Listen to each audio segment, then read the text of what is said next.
हम देखते हैं कोई शैतान आपकी आत्मिक लाइफ को खराब करने के लिए दो तरह की आत्मा भेजता है।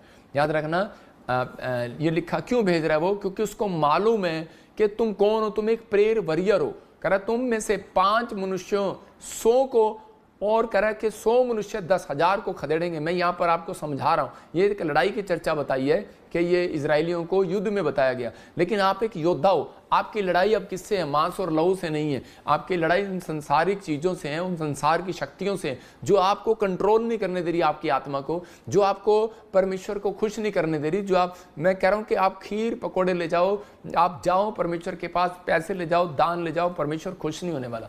मैं कह रहा हूँ खुश कब होगा? कह रहा है कि जब आप कहते हैं कि आत्मिक जीवन जिएंगे तो परमेश्वर आपसे खुश होगा। याद रखना। तो उसने कहा, कह रहा तुम में से अगर 5 मनुष्य, 5 लोग, कहता 100 लोगों को प्रार्थना करने वाले हो तो 100 प्रॉब्लम को खत्म कर सकते हो किसी भी व्यक्ति की। कहता अगर तुम में से कोई कह कि 100 लोग अगर प्रार्थना करने वाले हो तो 1000 प्रॉब्लम खत्म। समझ रहे कि नहीं? 100 प्रॉब्लम, कहता 5 लोग तो आपके घर में मिलेंगे और 100 लोग आपके चर्च में मिलेंगे, आप कहीं पर भी हो।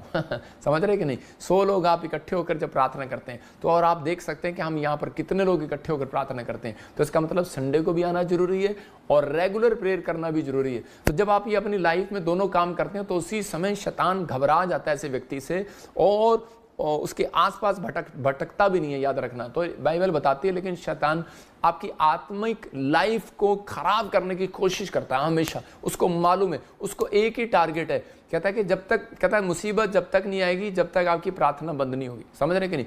पानी पर मच्छर जब बैठेगा जब पानी रुक जाएगा तालाब में। समझ रहे?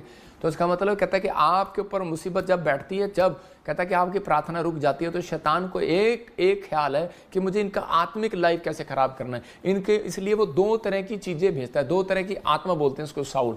2 तरह की आत्मा होती है। एक आत्मा होती है बहकाने वाली, दूसरी होती है भरमाने वाली, उकसाने वाली। भरमाने वाली और उकसाने वाली, बहकाने वाली, उकसाने वाली। तो इस तरह की बहकाने वाली और उकसाने वाली आत्मा वो लगातार भेजता रहता है लोगों के पास। लेकिन परमेश्वर का आत्मा कह रहा है कि क्यों भेज रहा है वो इसलिए भेज रहा है क्योंकि उसको मालूम है इनमें से 5 भी अगर प्रार्थना करने वाले हैं तो वो 100 लोगों की प्रॉब्लम खत्म कर देंगे, वो यीशु मसीह के पास ले आएंगे। अगर 100 लोग हैं तो कहता है ये 10,000 की प्रॉब्लम खत्म कर देंगे, तो उससे कहता है ये ले आएंगे। इसलिए वो गांव में 5 लोग भी मुश्किल से होने नहीं देता। आपके शहर में 100 लोग, मोहल्ले में 5 लोग होने नहीं देता। उसको डर रहता है इनके मोहल्ले में 5 लोग इकट्ठे ना हो जाएं प्रार्थना करने वाले। आप समझ रहे हैं कि नहीं? 100 लोग इकट्ठे ना हो जाएं प्रार्थना करने वाले, वो तोड़ने की कोशिश करता है। पर विश्वास रखना, आज समस्या कितनी बड़ी क्यों ना